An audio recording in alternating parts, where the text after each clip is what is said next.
आपने वो कहावत तो सुनी होगी कि एक गंदी मछली पूरे तालाब को गंदा कर देती है।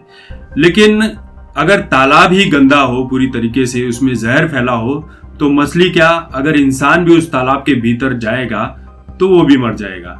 यही हाल कुछ बॉलीवुड का है। बॉलीवुड उस गंदे तालाब की तरफ बन चुका है जिसमें डुबकी लगाते ही हर कोई ड्रग्स लेना शुरू कर देता है, अश्लील फिल्मों में काम करना शुरू कर देता है, देह व्यापार का धंधा तक शुरू कर। राज कुंद्रा का नाम बॉलीवुड में कैसे एक्सपोज हुआ, क्यों एक्सपोज हुआ, इस तरह के नाम को सामने किस तरह से लाया गया, ये बात अभी भी चर्चा का विषय है। क्योंकि बॉलीवुड में ऐसे बहुत सारे बड़े बड़े एक्टर हैं जो इस तरह का धंधा करते हैं, लेकिन वो कभी किसी की पकड़ में नहीं आते, क्योंकि उन्होंने अपना जो नेटवर्क है उसे बहुत ही स्ट्रांग बनाकर रखा हुआ है। वो नीचे से लेकर ऊपर तक हर चीजों को मैनेज करके चलते हैं और कहीं पर भी एक छोटा सा, कहते हैं ना कि गलती नहीं करते, जिसके चलते उनका जो काला चिट्ठा है वो सामने नहीं आ पाता है। और यहीं पर गलती की राज कुंद्रा ने। राज कुंद्रा नीचे से लेकर ऊपर तक लोगों को मैनेज नहीं कर पाए, जिसके चलते वो इस केस में फंस गए। बॉलीवुड में ऐसी कोई एक्ट्रेस नहीं है जो इन बातों को नकार दे कि फिल्म इंडस्ट्री में, किसी फिल्म में काम करने के लिए वो किसी निर्माता, निर्देशक, अंडरवर्ल्ड के लोगों के साथ या फिर किसी एक्टर के साथ कॉम्प्रोमाइज ना की हो। हर एक्ट्रेस किसी न किसी के साथ कॉम्प्रोमाइज करती ही है। कॉम्प्रोमाइज का मतलब आप समझ सकते हैं, हर बातों को यहाँ पर खुलकर बोलना जरूरी नहीं है। जब इस तरह के कर्म ये लड़कियां हर रोज करने लगती हैं, तब भीतर से शर्म निकल जाता है और बेशर्मी जो है वो पूरे शरीर के ऊपर चादर बनकर लिपट जाती है, क्योंकि ये उनके लिए हर रोज की बात हो जाती है। बॉलीवुड में टॉप की एक्ट्रेस बनने का सपना हर एक लड़की का होता है जो भी एक्टिंग की दुनिया में कदम रखना चाहती है। इसी सपने के साथ वो मुंबई जैसे बड़े शहर में भी आती है। फिर इस निर्माता के ऑफिस से लेकर दूसरे निर्माता के ऑफिस के चक्कर लगा लगा कर उसके पैर के जो चप्पल हैं वो घिस जाते हैं।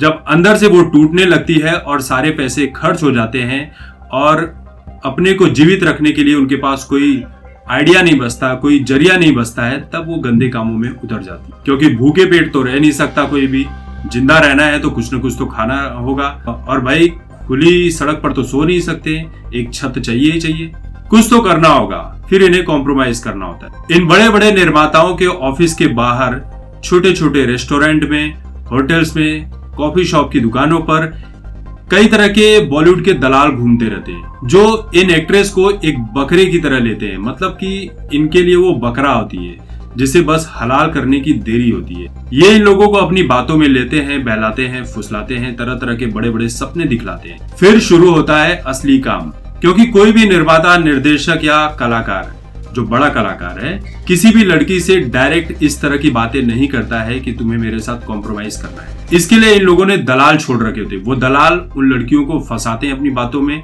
सपने दिखलाते हैं, फिर इन निर्माताओं, निर्देशकों के पास लेकर जाते हैं। इन लड़कियों में अगर कोई लड़की अच्छी एक्टिंग कर लेती है, खूबसूरत दिखती है, हॉट दिखती है, तो उन लोगों को कॉम्प्रोमाइज करने के बाद बॉलीवुड की फिल्मों में छोटा मोटा रोल मिल जाता है।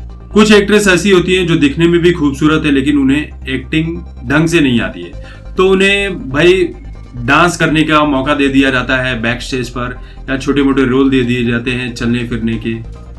दो एक्टर्स और एक्ट्रेस अगर बात कर रहे हैं तो उनके पीछे बैठे हुए दिखाई पड़ जाएंगे, इस तरह के रोल दे दिए जाते हैं और ये इनके लिए बहुत बड़ा काम होता है।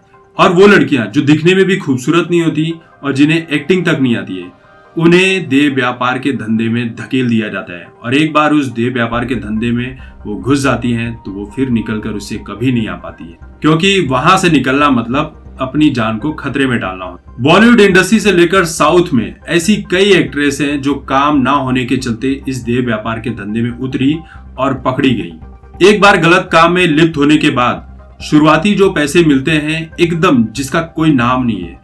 अगर आप कोरा और बाकी वेबसाइट पर जाकर देखेंगे, न्यूज वाले साइट पर, तो आपको सब कुछ लेखा जोखा मिल जाएगा। मैं कोई दलाल नहीं हूं भाई जो मुझे उनके रेट्स पता है। तो शुरुआती जो इन वेबसाइट का आकलन करने के बाद जो रिजल्ट निकल कर आया है वो 5,000 से लेकर शुरुआती 20,000। बड़ी कुछ नामचीन एक्ट्रेस हैं तो उन्हें लाख 2 लाख भी मिल जाते हैं, 20 लाख भी मिल जाते हैं। और जो एकदम टॉप क्लास की एक्ट्रेस हैं बॉलीवुड में, जिनका बहुत बड़ा नाम है, इनका पर कॉम्प्रोमाइज के हिसाब से करोड़ों रुपए होते हैं। अब ये जो लड़कियां होती हैं, जो बड़ी बड़ी एक्ट्रेस होती हैं, इन्हें छोड़ा किसके पास जाता है देह व्यापार के धंधे के लिए?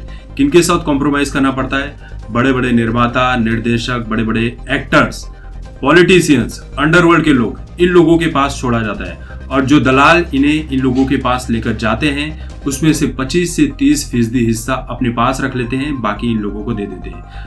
अब सोचिए कि जो एक्ट्रेस, जो लड़कियां एक्टिंग करके दिन के 5 से 10 हजार कमा सकती हैं टीवी सीरियल या फिल्मों में, अगर वो रोज के 20,000, 25,000, लाखों कमाए तो फिर इस धंधे में क्यों नहीं उतरेंगी?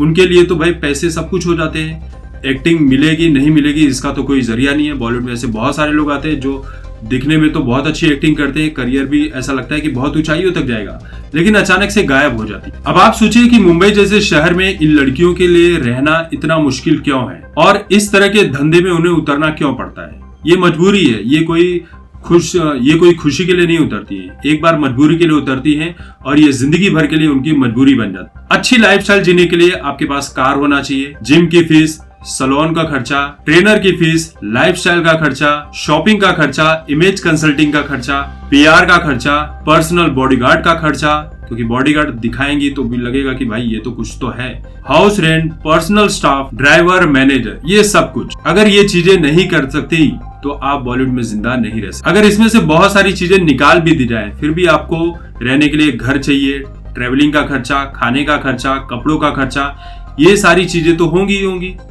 इन चीजों को तो आप दरकिनार कर नहीं सकते, क्योंकि घर छोड़कर आई हो दूसरे राज्यों से, एक्ट्रेस बनना है और यहाँ से खाली हाथ जाओगी तो लोग क्या कहेंगे? इस तरह की बातें भी बहुत सारे लोगों को इस धंधे में धकेल देती है। देखिए, मुंबई जैसे शहर में बियर बार बंद करने से कुछ नहीं होता है। असली और बड़ी मछलियां जो हैं वो बॉलीवुड के देह व्यापार वाले धंधे में लिप्त हैं। दिशा सालियान और सुशांत सिंह राजपूत वाले मामले में भी यही बात सामने आई कि इन दोनों को बॉलीवुड की काली सच्चाई का पता चल चुका है और जो हार्ड डिस्क गायब होने की, चोरी होने की बात सुशांत के घर से आई थी वो यही थी कि उसमें भी बहुत सारे सबूत थे और दूसरी बात जो निकल कर आई थी कि सुशांत कोई गेम बना रहे थे वो थी। और इन्हीं सब काली सच्चाइयों को उजागर ना हो सके जनता के सामने, मीडिया के सामने, इसलिए सुशांत सिंह राजपूत और दिशा सालियान का मरना फाइनल हो गया था। अब देखिए कि बॉलीवुड बहुत ही एक कहते हैं ना कि सभ्य तरीके से किन किन बिजनेस में इन्वॉल्व है। बॉलीवुड जो है वो child trafficking, human trafficking, cannibalism, international dog cartel, paedophile acts, organ harvesting, kidney trade, नक्सलियों के साथ संबंध और गोल्ड स्मगलिंग जैसी चीजें भी शामिल हैं। और बहुत सारे ऐसे लोग हैं जो यहाँ की बातें वहाँ पाकिस्तान, आईएसआई और अंडरवर्ल्ड के लोगों को बताते तक हैं। दिशा सालियान को मारने के बाद सुशांत सिंह राजपूत को मारा गया और सुशांत सिंह राजपूत को मारने के बाद एक छोटी बच्ची के मारने की भी खबर आई थी। देखिए, इस तरह की सारी बातें सोशल मीडिया पर उठी थी। बड़े बड़े मीडिया चैनल्स ने भी इन बातों को उठाया था, लेकिन इन बातों को आप तब तक सच नहीं मान सकते, सही साबित नहीं कर सकते जब तक सीबीआई इन खबरों के ऊपर एक स्टैंप ना लगा दे कि हाँ ये बातें सच है।